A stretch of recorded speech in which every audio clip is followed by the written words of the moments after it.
আমরা নিজের চোখে নিজের বড় মনে করি, এরকম ডাকাইত আছে না নাই? নিজেরাই নিজে মনে করে কত বড় সাহেব, লাট সাহেব। মান তাওয়াদা তারাফা, এটা হচ্ছে সুন্নাতুল্লাহি ফিল আরদ। মান তাওয়াদা তারাফা, যে নিচে নেমে থাকতে চায় আল্লাহ ওরে টেনে উপরে উঠায়, আর যে খালি উঠতে চায়, হিংসা করে অহংকার করে উপরে ঠেলতে চায়, ওরে নিচে নামায় দেয় কে? সাইয়েদনা আদমকে আল্লাহ বললেন, আদম সাল্লিম আলা উলাইকা নাফার লাম্মা খালাকাল্লাহু আদামা ওয়া কানা তুলহু 60 যিরাআন। নিচে নেমে গেলে যে উপরে ওঠে, আর উপরে উঠতে চাইলে যে নিচে নামে। উদাহরণ দেখেন, আদম আলাইহিস সালামকে তৈরির পর আল্লাহ বললেন, আদম সাল্লিম আলা উলাইকা নাফার, এই ফেরেশতাদের সালাম দাও। কি দাও? সালাম দাও। কোনো প্রশ্ন নাই, আল্লাহ সালাম দিব কেন? ফেরেশতারা আমারে দিব না কেন? আমি আগে দিব কেন? কথা আছে কোনো? যেই সালাম দিলেন, সালাম দেওয়ার সাথে সাথে ওনার মর্যাদা বাড়িয়ে দিল কে? এত মর্যাদা বাড়ালেন যে নূরের ফেরেশতারা মাটির আদমকে সেজদা দিতে বাধ্য হয়েছে। চিৎকার করে বলেন ঠিক কিনা? তুমি মাটির আদমকে প্রথম সৃষ্টি করিয়া ঘোষণা করিয়া দিলে শ্রেষ্ঠ বলিয়া, তাই তো নূরের ফেরেশতা করে আদমকে সেজদা। সবার চেয়ে সম্মান দিলে মাটির আদমকে। আল্লাহু আল্লাহু পড়েন, আল্লাহু আল্লাহু তুমি জাল্লে জালালুহু, শেষ করা তো যায় না গে তোমার গুণগান। আল্লাহু আল্লাহু, সুবহানাল্লাহ পড়েন। কি সম্মান আল্লাহ বাড়াই দিলেন। আল্লাহ বললেন, আদম আজকে থেকে তুমি আশরাফুল মাখলুকাত, তুমি খলিফাতুল্লাহ ফিল আরদ, তুমি পৃথিবীতে আমার খলিফা, ভাইস জেরেন্ট অফ আল্লাহ। আল্লাহর খলিফা, আল্লাহর আহকামগুলো পালনের জন্য ভাইস জেরেন্ট। চুরি করলে হাত কেটে দাও, কার আইন? এই কাজ আদম তুমি দুনিয়াতে যেয়ে করবে। জিনা করলে ডেথ পেনাল্টি, হেড অফ, শিরচ্ছেদ করে দাও, কার আইন?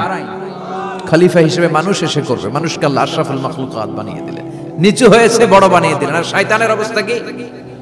শয়তানকে আল্লাহ বললেন সেজদা দে আদমকে। শয়তান যুক্তি দাঁড় করিয়েছে, খালাকতাহু মিন তিন খালাকতানি মিন নার ওয়া খালাকতাহু মিন তিন। আল্লাহ আপনি আমারে বানাইছেন আগুন দিয়া। কি দিয়া? আগুনের ধর্ম উপরের দিকে ওঠে, আর মাটির ধর্ম সে নিচে পড়ে থাকে, আমি কেন সেজদা দেব? শয়তানকে চিরকালের জন্য ইবলিস মালউন, অভিশপ্ত আর জাহান্নামী হিসেবে ঘোষণা দিয়ে দিল কে? এজন্য আপনি ছোট থাকতে চাইবেন, আপনারে বড় বানাবে কে?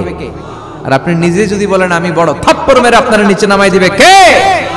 এজন্য বিশ্বনবী দোয়ায় বলতেন, আল্লাহুম্মা জাআলনি সাবুরা ওয়াজআলনি শাকুরা ওয়াজআলনি ফি আইনি সাগীরা ওয়া ফি আ'য়ুনিন নাসি কাবীরা। ও আল্লাহ, আপনি আমারে ধৈর্যশীল বানান, আপনি আমারে শুকরগুজার বান্দা বানান, আমার চোখে আমারে আপনি ছোট বানান, মানুষের চোখে আপনি আমারে বড় বানান। সুবহানাল্লাহ পড়েন। এজন্য সবসময় শুকরগুজার থাকার চেষ্টা করতে হবে। রাজি আছেন তো? যে কোনো মুহূর্তে, যে কোনো পরিস্থিতিতে আমরা শুকরিয়া করব কার? চিল্লায় বলেন কার? আমরা যেন বেশি বেশি আল্লাহ তাআলার শুকরিয়া আদায় করতে পারি। আল্লাহ তুমি তৌফিক দাও। সবাই পড়ি আমিন। উত্তর চান্দোলা হিলফুল ফুজুল ইসলামী সংগঠনের উদ্যোগে আজকের এই তাফসীরুল কোরআনের প্রোগ্রাম। হিলফুল ফুজুল নামটা আমার বড্ড প্রিয়। বিশ্বনবী যখন 15 কিংবা 20 বয়স, কোন বর্ণনায় এসেছে 15, কোন বর্ণনায় 20, তখন তিনি একটা ছাত্র সংগঠন করেছিলেন, ইয়াং স্টারদের একটা অর্গানাইজেশন করেছিলেন।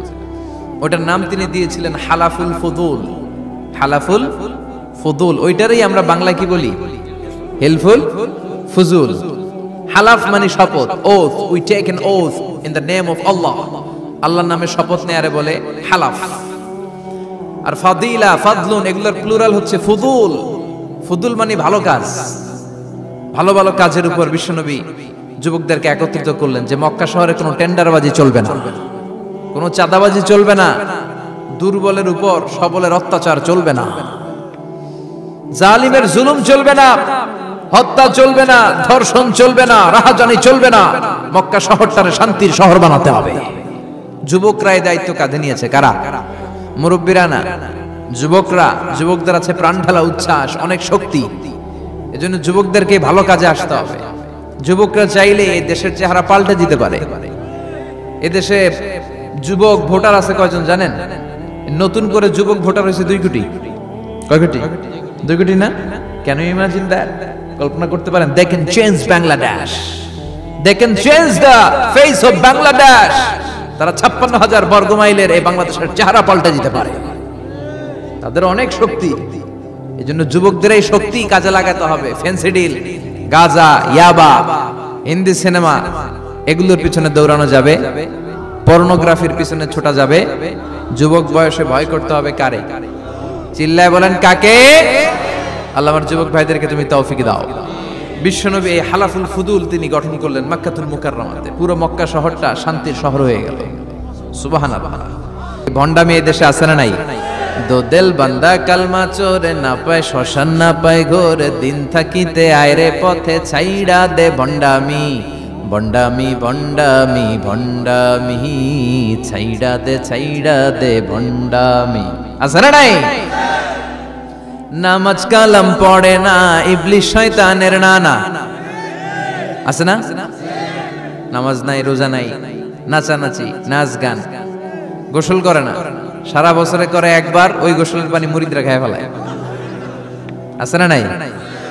নামাজ রোজা করে না, ইবলিশ শয়তানের নানা, ধর্মের একখান খুঁটি ধইরা কয়দিন করবা হয়রানি, ভণ্ডামি ভণ্ডামি ভণ্ডামি, ছাইড়া দে ভণ্ডামি। ঠিক কি না?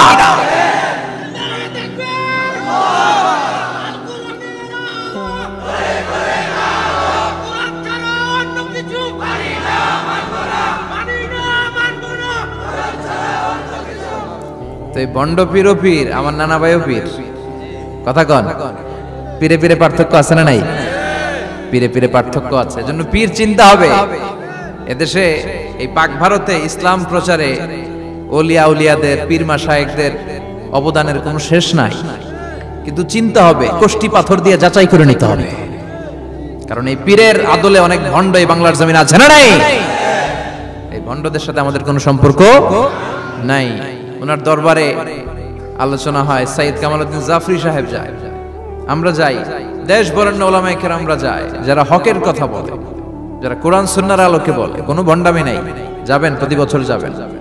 আল্লাহ ডেকে বলে, গোলাম আমি হলাম গাফিরুয যামব কাবিলুত তাওব। আমার কাজ হলো ক্ষমা করা, আমার কাজ হলো তওবা কবুল করা। শয়তানের কাজ হলো ওয়াসওয়াসা দেওয়া, আমাদেরকে ভুল পথে নিয়ে যাওয়া। আর আমাদের কাজ হলো ভুল করে ফেলা, আল্লাহর কাজ হলো ভুলগুলো মাফ করে দেয়া। আল্লাহ ডেকে বলে, গোলাম তোরা যদি ভুল না করতি, তোরা যদি পাপ না করতি, তোরা যদি অন্যায় না করতি, তোদেরকে ধ্বংস করে দিয়ে এমন একটা জাতি আমি এই দুনিয়ার বুকে তৈরি করতাম, যারা সকালবেলা ভুল করে দুপুরে মাফ চাইতো, দুপুরে ভুল করে রাত্রে মাফ চাইতো, আজকে ভুল করে আগামীকাল মাফ চাইতো। আর আমি আল্লাহ গুনাহগুলো তাদের সব ক্ষমা করে দিতাম। ক্ষমা করে দিতে আল্লাহর বড্ড ভালো লাগে। বান্দা আল্লাহর কাছে বারবার চাক, চোখের পানি ছাড়ুক, এটা আল্লাহ পছন্দ করে। চোখের পানির যে কত পাওয়ার আপনি কল্পনাই করতে পারবেন না।